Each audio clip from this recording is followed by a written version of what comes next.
Once upon a time, in a world freshly shaken by two great wars, nations began to rise from the ashes of empire.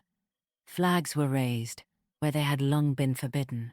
Leaders gave speeches beneath the sun of independence, and everywhere, from Africa to Latin America, people asked the same question: how do we grow strong, wealthy, and free?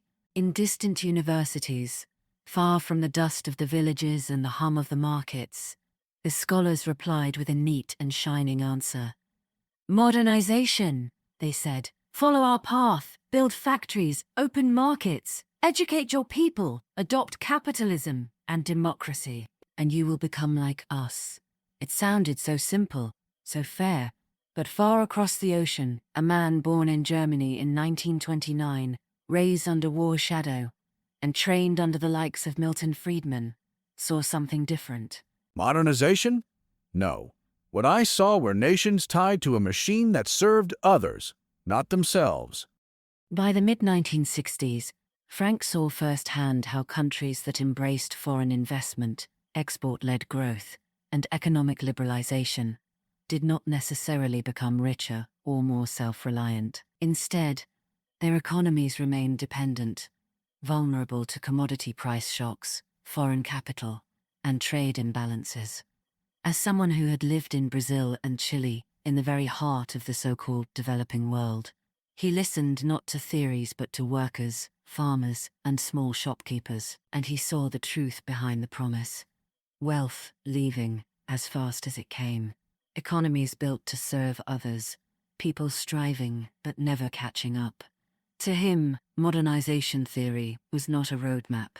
It was a mirror trick, showing only what the powerful wanted the world to see. So, Frank broke the mirror and built a window. He told the world, Underdevelopment is not an earlier stage of development.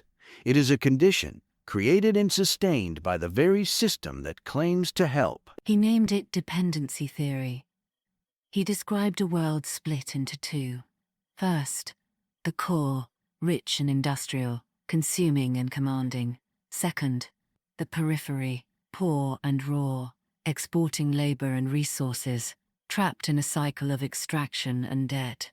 It was not bad luck or poor governance that held these countries back. It was history, structure, power. Frank's words rang like thunder in classrooms and capitals, especially in the global south. Finally, someone had given voice to what so many had felt but could not name. Meanwhile, in France, a revolution of another kind was unfolding. Not in the streets, but in the study of history. The NL's school, a group of historians, advocated for a new approach to understanding the past, not through kings and battles, but through long-term social and economic trends. Two of its notable scholars, PIERRE and HUGUETTE, were pioneers in this approach. The Chaunus embraced quantitative history, diving into demographic data to uncover how populations lived, moved, grew, and declined over centuries. Their research, particularly on early modern Europe, and the transatlantic exchanges between Europe and the Americas, revealed the deep demographic forces that shaped economies and societies. From birth rates to migration patterns, they showed that numbers could tell powerful human stories. Their work wasn't just about statistics. It was about understanding why the world changed and how.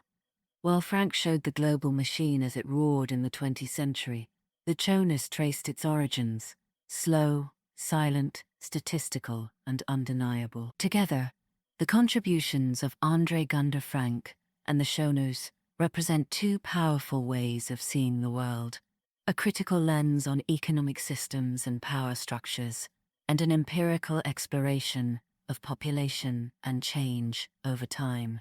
But they were not alone. Across time and continents, other voices joined the chorus. John Hobson, the British historian, Europe did not invent modernity. It borrowed it, and then claimed the patent. Samuel Adshead, the mapmaker of civilizations, The exchange of goods, ideas, and institutions among civilizations has always shaped human history, long before the modern term globalization was coined. Peter Frankopan, the Silk Road Guardian. Look east, and you'll see where the world once began. Janet Abu Luhod, the web weaver. The world system that existed in the 13th century was in many respects as global as our own. Barry Gills, the Time Oracle's apprentice, kept these records alive. The past isn't gone. It's just waiting to be seen differently. Together, they reveal that globalization is not just about movement. It's about structure, about power, about remembering the stories that empire tried to forget. And face the truth, the story itself begins to change, and the world was never the same.